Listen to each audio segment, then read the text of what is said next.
Alhamdulillah wa kafa wassalatu wassalamu ala rasulihil mustafa wa ala alihi wa sahbihi wa man ihtada amma ba'du.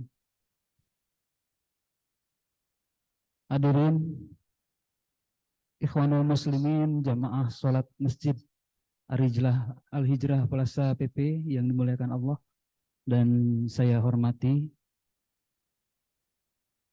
Atas izin Allah, alhamdulillah kita semuanya bisa melaksanakan salah satu kewajiban kita, yaitu sholat Jumat berjamaah dan menyimak khutbah Jumat di Jumat hari ini. Untuk mempersingkat waktu, kami dari perwakilan Masjid Al-Hijrah Plaza PP ada beberapa maklumat yang harus kami sampaikan, terutama mengenai laporan keuangan.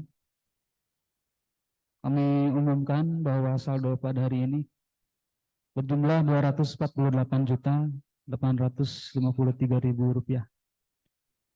Pemasukan kotak amal pada tanggal 24 November 2023 berjumlah Rp5.494.000. Total penerimaan berjumlah Rp254.347.000. Adapun untuk pengeluaran berjumlah Rp1.500.000. Hingga total saldo pada hari ini berjumlah Rp252.847.000. Jazakallah khairan katsira. Semoga Allah membalas dengan berlipat ganda dan mengampuni segala dosa-dosa kita semua dan mendapatkan syafaat Nabi Muhammad SAW. Maklumat yang kedua, insya Allah untuk petugas khotib dan sekaligus menjadi imam, yaitu Bapak Al-Mukarram Bapak Ustadz Lutfi Anwar. Alhamdulillah beliau sudah hadir di tengah-tengah kita, di masjid kita. Dan untuk petugas muazin, yaitu Bapak Robai Ghazali. Adapun tema khutbah hari ini yaitu bersikap amanah dan adil dalam kehidupan manusia. Jemaah yang sudah berada di ruangan masjid dan jemaah yang masih di luar, untuk mengisi saf-saf yang masih kosong dan meneruskan safnya. Sawu suhufakum fa inna taswiyatas suhuf min iqamatis shalah. Itu salah satu hadis sangat dianjurkan oleh Rasul, bahwa sholat harus selalu meluruskan saf.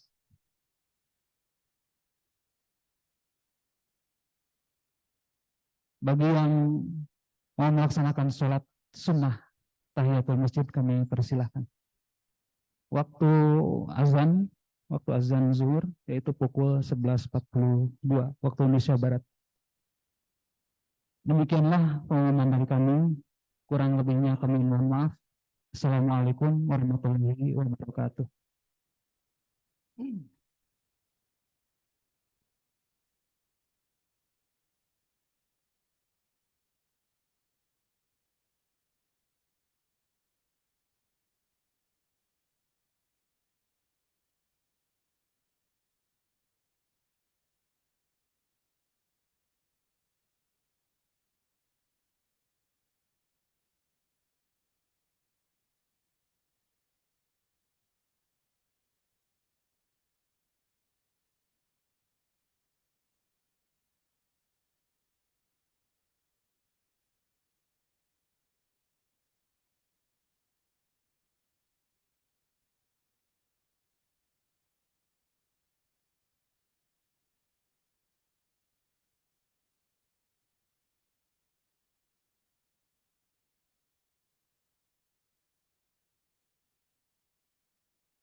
Assalamualaikum warahmatullahi wabarakatuh.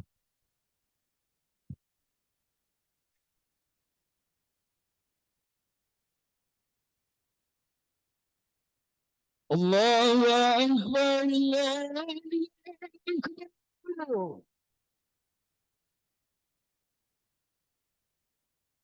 Allahu Akbar, Allahu Akbar.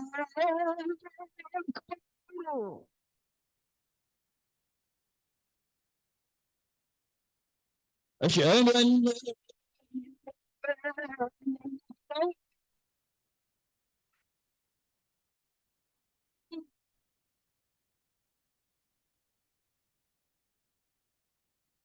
أشهد أن لا إله إلا الله.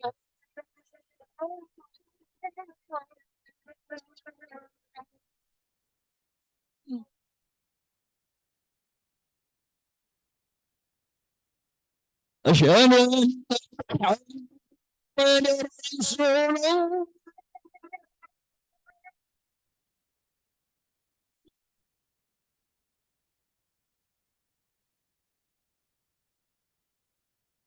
أشهد أن محمدا رسول الله.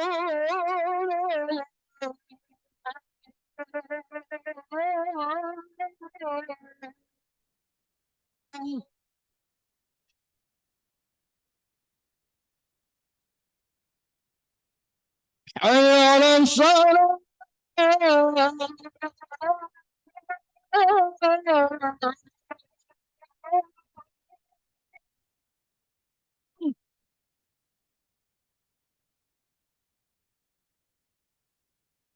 حي على الصلاة.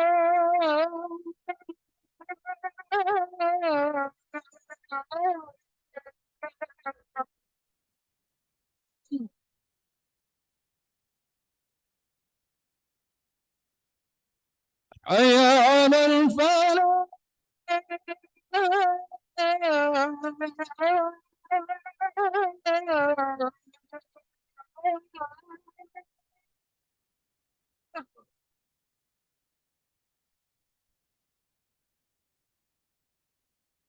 حي على الفلاح.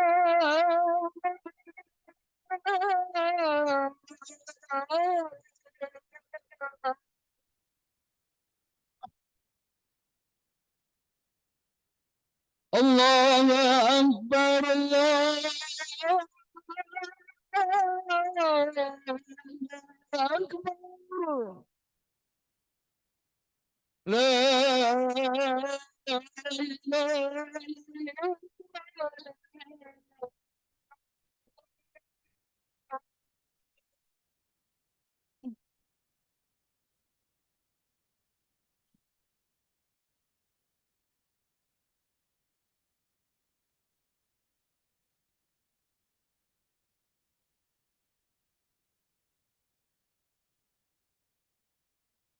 Innal hamdalillah nahmaduhu wa nasta'inuhu wa nastaghfiruh wa na'udzu billahi min shururi anfusina wa min sayyiati a'malina.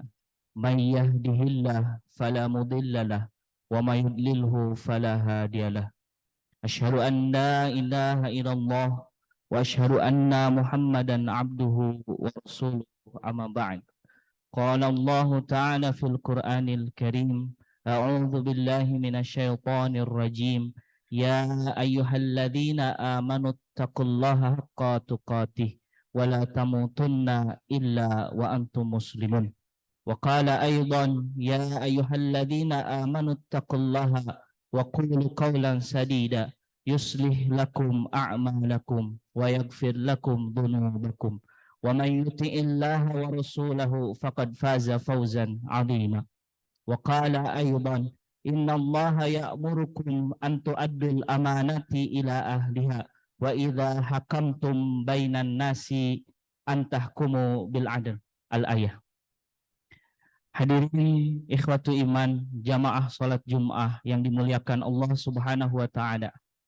Pertama-tama mari kita panjatkan puji serta syukur kehadiran Allah Subhanahu wa taala atas nikmah yang telah Allah berikan kepada kita, baik itu nikmat yang selalu Allah berikan kepada makhluk-makhluknya, begitupun nikmat yang hanya Allah berikan kepada hamba-Nya, yaitu nikmat iman serta nikmat Islam.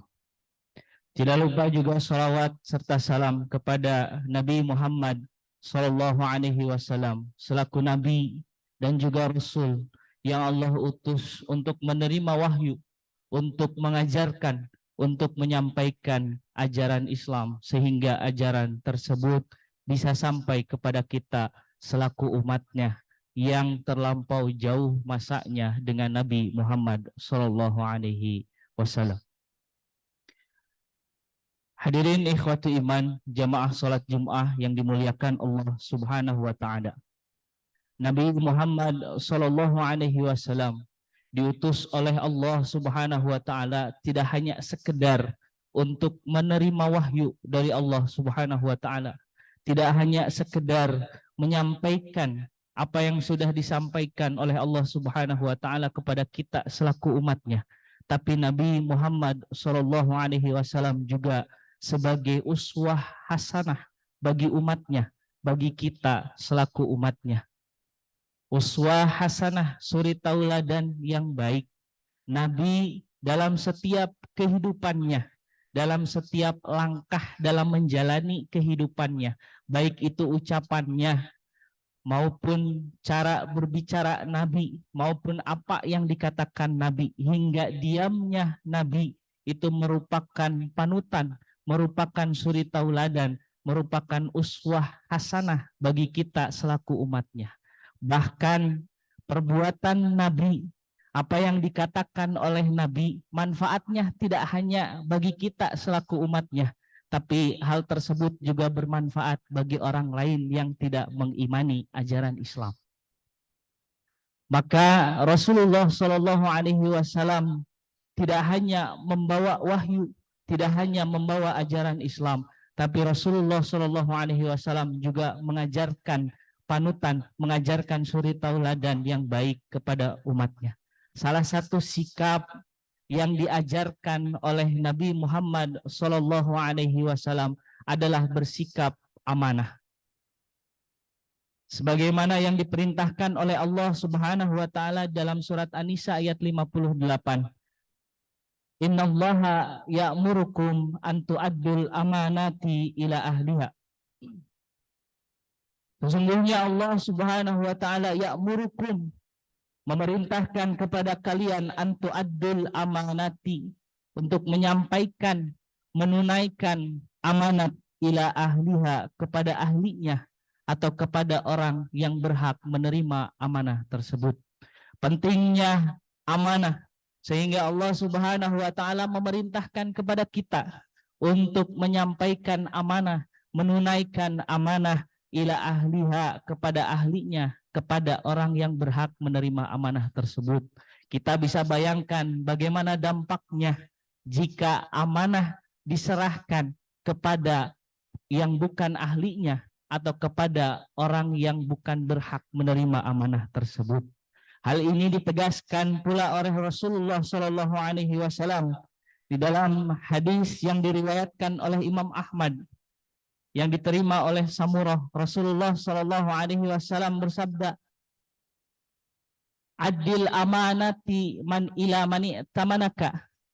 Kata Rasulullah Shallallahu Alaihi Wasallam, adil amanati, tunaikanlah amanat, sampaikanlah amanat, ila mani tamanaka, kepada orang yang mempercayaimu.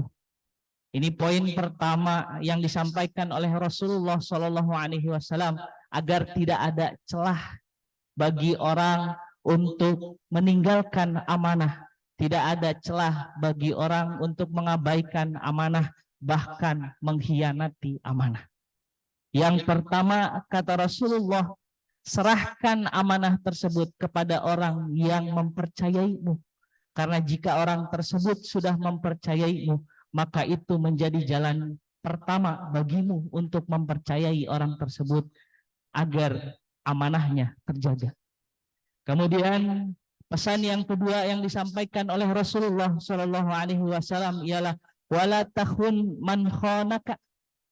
Jika ada orang yang sudah pernah mengkhianati amanah yang pernah disampaikan olehmu, maka kata Rasulullah wala takhun, janganlah kalian mencoba untuk membalas pengkhianatan tersebut dengan pengkhianatan lagi. Kata Rasulullah wala takhun man khanaka, jangan mengkhianati orang yang pernah mengkhianatimu. Si A pernah dititipkan oleh kita ketika kita meninggalkan rumah kita. Contohnya, si A adalah tetangga kita, dititipkan rumah, kemudian orang tersebut berkhianat.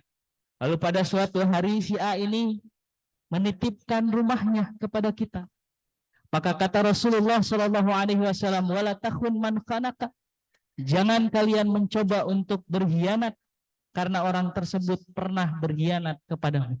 Maka Rasulullah Shallallahu Alaihi Wasallam melalui hadis ini dan juga Allah Subhanahu Wa Taala melalui ayat yang tadi mengingatkan kepada kita pentingnya amanah dan dampaknya yang luar biasa ketika kita tidak menjalankan amanah, bahkan mengkhianati amanah tersebut.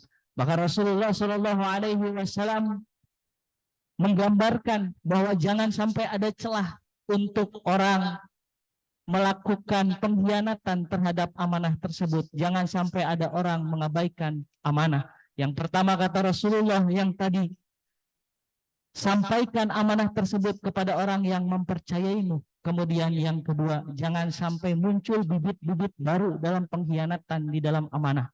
Wala takhun man khanaka. Kalau orang sudah pernah melakukan khianat, maka kamu jangan pernah menjadi orang yang baru yang melakukan khianat. Atau jangan pernah menjadi orang selanjutnya yang melakukan pengkhianatan terhadap amanah. Betapa pentingnya amanah. Perlu kita garis bawahi apa itu amanah. Amanah secara bahasa itu berasal dari kata amina dalam bahasa Arab. Memiliki arti menenangkan jiwa atau hilangnya rasa takut di dalam dirinya. Hal ini menunjukkan bahwa perbuatan amanah itu memiliki dampak yang luar biasa. Tentunya bukan hanya bagi dirinya sendiri yang melaksanakan amanah, tapi bagi orang lain juga yang merasakan dari amanah tersebut. Apa yang dirasakan? Yang dirasakan adalah ketenangan jiwa, hilangnya rasa takut ketika amanah sudah dilaksanakan. Kemudian siapa saja yang terkena dampak dalam amanah tersebut? Yang pertama tentunya orang yang melaksanakan amanah tersebut. Ketika dirinya, sebagaimana yang Allah sampaikan tadi, antu adul amanati ila ahliha. Ketika dirinya berkaca, saya ini mampu atau tidak melaksanakan amanah tersebut. Ketika dirinya berkaca mampu dan ternyata memang mampu melaksanakan amanah tersebut, maka pelaksanaan amanah tersebut berdampak menenangkan jiwa dan juga menghilangkan rasa takut dalam dirinya. Begitu pula bagi orang lain. Kemudian yang kedua, yang terkena dampak dari amanah tersebut adalah orang yang menitipkan amanah, orang yang menyampaikan amanah, orang yang memberikan amanah ila ahliha kepada ahlinya, kepada orang yang berhak menerima amanah tersebut. Tentu ini berdampak langsung ketika orang yang diberikan amanah menjaga amanahnya, menunaikan amanahnya dengan baik, maka ia juga memiliki ketenangan jiwa di dalam dirinya dan hilangnya rasa takut di dalam dirinya. Dan kemudian yang ketiga adalah orang-orang yang terkena dampak langsung dalam pelaksanaan amanah tersebut. Contohnya ketika si A misalkan diamanahi oleh bosnya di kantornya sebagai manajer, maka si A ini adalah orang yang melaksanakan amanah tersebut dan bosnya adalah orang yang menitipkan, memberikan amanah tersebut. Ketika si A ini menjalankan amanah dengan baik, menjalankan jabatannya sebagai manajer dengan baik, maka selain si A dengan bosnya yang memiliki dampak yang baik, yaitu ketenangan jiwa atau hilangnya rasa takut di dalam dirinya, juga bagi bawahan-bawahannya. Maka itulah 3 orang yang memiliki dampak langsung ketika kita melaksanakan amanah. Kemudian menurut Imam Ibnu Katsir mengenai amanah yang disampaikan oleh Allah Subhanahu wa taala dalam surat An-Nisa ayat 58 tadi. Menurut Imam Ibnu Katsir dalam kitab tafsir Al-Qur'anul Azim menjelaskan bahwa amanah di dalam ayat tersebut sifatnya umum. Amanah dalam ayat tersebut tidak khusus menunjukkan bahwa amanat tersebut adalah titipan yang diberikan orang kepada orang lain. Tapi menurut Imam Ibnu Katsir dalam kitab tafsirnya, amanat tersebut sifatnya umum. Maka menurut Imam Ibnu Katsir, amanat dalam ayat tersebut terbagi kepada 2. Yang pertama ialah menyangkut hak-hak Allah Subhanahu wa taala kepada hambanya. Ini amanat yang pertama dan yang paling utama yang perlu kita laksanakan, yaitu menyangkut hak-hak Allah Subhanahu wa taala kepada hambanya. Ketika Allah Subhanahu wa taala memberikan banyak rizki, banyak nikmat kepada makhluknya, kepada hambanya, maka kita selaku hamba Allah Subhanahu wa taala perlu memenuhi hak-hak yang diminta oleh Allah Subhanahu wa taala. Apa itu hak yang diminta oleh Allah Subhanahu wa taala? Yaitu melaksanakan ibadah kepada Allah Subhanahu wa taala. Sebagaimana yang disampaikan oleh Allah Subhanahu wa taala, "Wa ma khalaqtul jinna wal insa illa liya'budun." Bahwa tidak ada yang lain lagi yang diminta oleh Allah Subhanahu wa taala, yang dituntut oleh Allah Subhanahu wa taala kepada manusia kecuali hanya beribadah kepada Allah Subhanahu wa taala. Kemudian yang kedua ialah menyangkut hak-hak hamba Allah Subhanahu wa taala kepada hamba yang lainnya. Ini adalah amanah ketika ketika seseorang menitipkan amanahnya kepada orang lain, baik itu ia menitipkan hartanya karena akan ditinggalkan sementara waktu, ataupun ia menitipkan jabatan kepada orang lain. Maka ini yang dimaksud oleh Imam Ibnu Katsir mengenai amanah.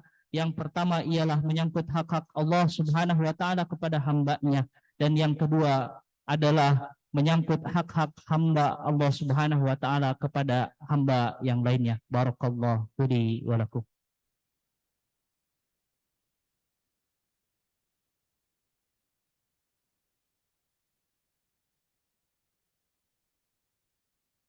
Alhamdulillah, alhamdulillahilladzi arsala rasulahu bil huda wa dinil haq liyudhhirahu 'ala ad-dini kulli wa kafa billahi syahida. Asyhadu an la ilaha illallah wa asyhadu anna Muhammadan abduhu wa rasuluhu, amma ba'd.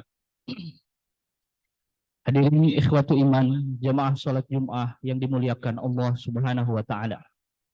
Rasulullah Shallallahu Alaihi Wasallam sebagai uswah hasanah, sebagai suri tauladan bagi umatnya, memberikan contoh bagaimana bersikap amanah. Ketika pada peristiwa Futuh Mekah, Rasulullah Shallallahu Alaihi Wasallam menanyakan siapa orang yang memegang kunci Ka'bah. Kemudian salah satu sahabat menjawabnya bahwa orang yang memegang kunci Ka'bah itu Utsman bin Thalhah. Utsman bin Thalhah ini orang Quraisy Mekah, orang musyrikin Quraisy Mekah. Kemudian pada saat itu Nabi mengambil kunci Ka'bah tersebut dari Utsman bin Thalhah. Dan Utsman bin Thalhah ini merupakan bagian dari keluarga yang secara turun-temurun memegang kunci Ka'bah. Kemudian Nabi mengambil kunci tersebut dari Utsman dan membuka pintu Ka'bah. Lalu kemudian menghancurkan semua patung yang tersisa yang ada di dalam Ka'bah.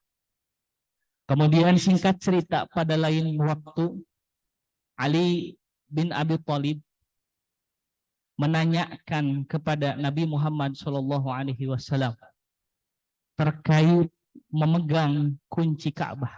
Ali bin Abi Thalib ini merupakan bagian dari Sikoyah. Sikoyah ini panitia penyedia minuman bagi jamaah haji pada saat itu. Dan salah satu dari panitia Sikoyah tersebut adalah Ali bin Abi Thalib.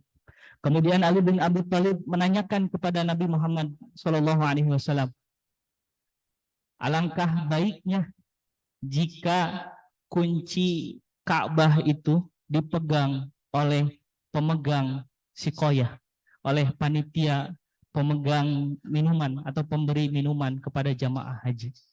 Kemudian mendengar hal tersebut, Rasulullah SAW tidak menjawab apa yang dikatakan oleh Ali bin Abi Thalib. Tapi Rasulullah SAW terus menanyakan, di mana Utsman bin Thalhah? Pada saat itu Utsman bin Thalhah sudah masuk Islam. Kemudian salah satu sahabat memanggil Utsman. Setelah Utsman bin Thalhah sampai di hadapan Rasulullah SAW, kemudian Rasulullah berkata, "Hadza miftahaka ya Utsman." Kata Rasulullah SAW, ini kunci milikmu wahai Utsman. Karena Nabi Muhammad SAW tahu kunci ini yang berhak memegangnya adalah keluarga Utsman bin Thalhah secara turun-temurun. Maka Nabi Muhammad SAW sedang mengajarkan bahwa amanah itu sangat penting walaupun berat baginya untuk menjalankan amanah tersebut. Maka Rasulullah SAW mengembalikan kunci tersebut kepada Utsman bin Thalhah. Lalu kemudian kenapa Nabi pada saat itu mengambil kunci tersebut dari Utsman bin Thalhah? Karena dari amanah bahwa kunci tersebut amanahnya dipegang oleh Utsman bin Thalhah, ada amanah yang lebih besar pada saat itu, yaitu membebaskan Ka'bah, membebaskan Mekah dari kemusyrikan. Maka pada saat itu Nabi Muhammad SAW mengambil kunci Ka'bah dari Utsman bin Thalhah. Setelah Makkah bersih, setelah Makkah bebas, setelah Ka'bah bebas dari kemusyrikan, maka amanah kunci tersebut kembali lagi kepada Utsman bin Thalhah dan keluarga-keluarga selanjutnya. Maka dari itu Rasulullah SAW mengajarkan kepada kita selaku umatnya, kepada para sahabat pada saat itu, bahwa pentingnya amanah, walaupun itu berat dilaksanakan, maka amanah tetap harus dijalankan. Karena ketika amanah dijalankan, dampak dari melaksanakan amanah tersebut bisa dirasakan manfaatnya. Justru terbalik, jika kita mengabaikan amanah, jika kita berkhianat terhadap amanah tersebut, dampak buruknya tidak hanya pada orang yang berkhianat terhadap amanah tersebut, tapi dampak buruknya bisa dirasakan oleh orang banyak. Aqulu qauli hadza wastaghfirullahi hali wa lakum. Rabbana la tuzigh qulubana ba'da idh hadaitana wa hab lana min ladunka rahmah. Rabbana innaka antal wahhab. Rabbana hab lana min azwajina wa dhurriyyatina qurrata a'yun waj'alna lil muttaqina imama. Rabbana atina fid dunya hasanah wa fil akhirati hasanah wa qina adzabannar. Aqimus shalah. Allahu akbar, Allahu akbar. Asyhadu an la ilaha illallah. Asyhadu anna Muhammadar Rasulullah. Hayya 'alas shalah. Hayya 'alal falah. قد قامت الصلاة قد قامت الصلاة الله أكبر الله أكبر لا إله إلا الله. Safnya dirapatkan dan diluruskan karena saf yang lurus merupakan keutamaan dalam saf.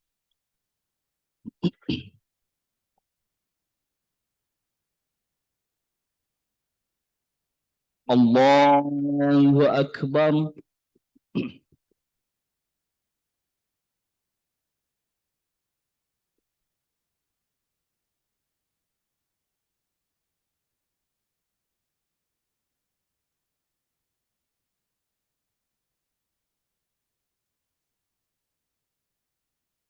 بسم الله الرحمن الرحيم الحمد لله رب العالمين الرحمن الرحيم مالك يوم الدين إياك نعبد وإياك نستعين اهدنا الصراط المستقيم صراط الذين أنعمت عليهم غير المغضوب عليهم ولا الضالين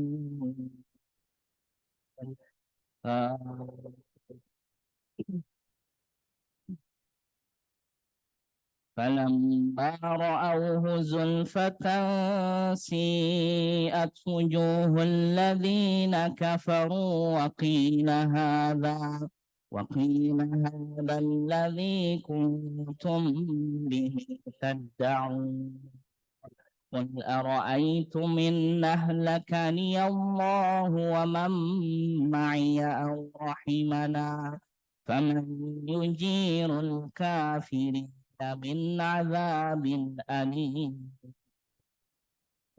قل هو الرحمن آمنا به وعليه توكلنا فستعلمون كيف نذير قل أرأيتم إن أصبح ماؤكم غورا فمن يأتيكم بماء معين الله أكبر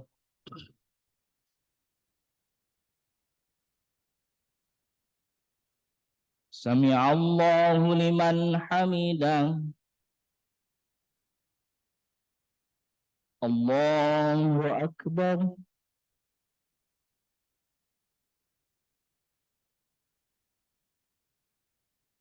الله أكبر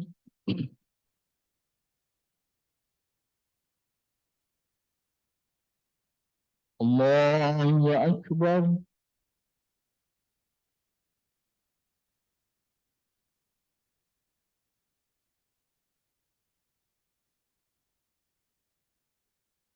الله أكبر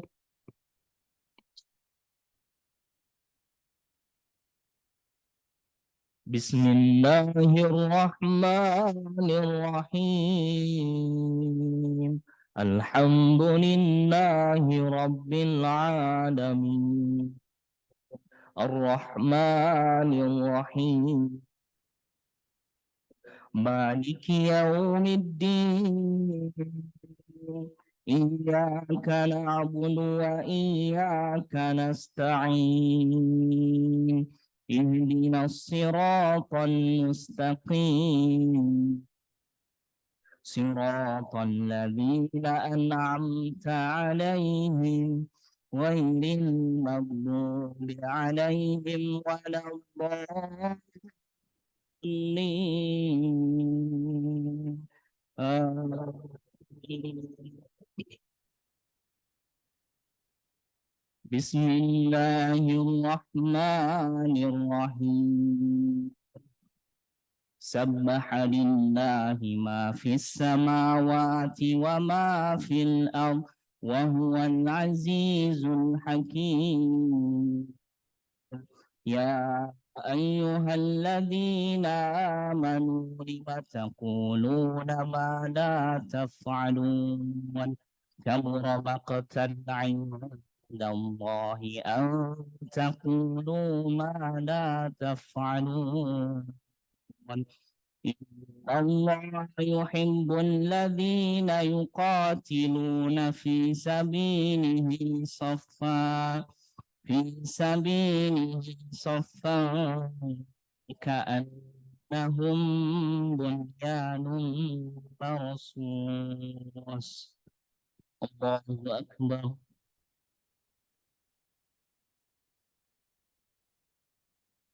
سمع الله لمن حمده. الله أكبر.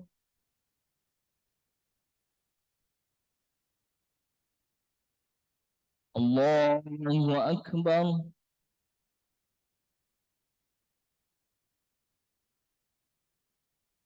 الله أكبر.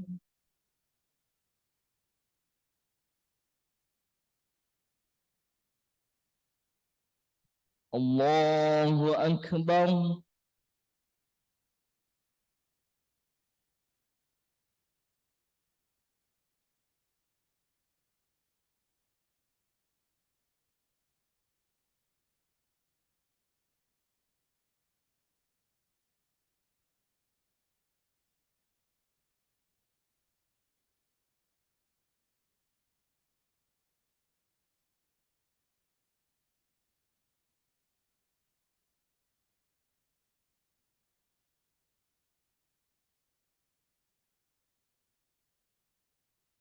السلام عليكم ورحمة الله. السلام عليكم ورحمة الله.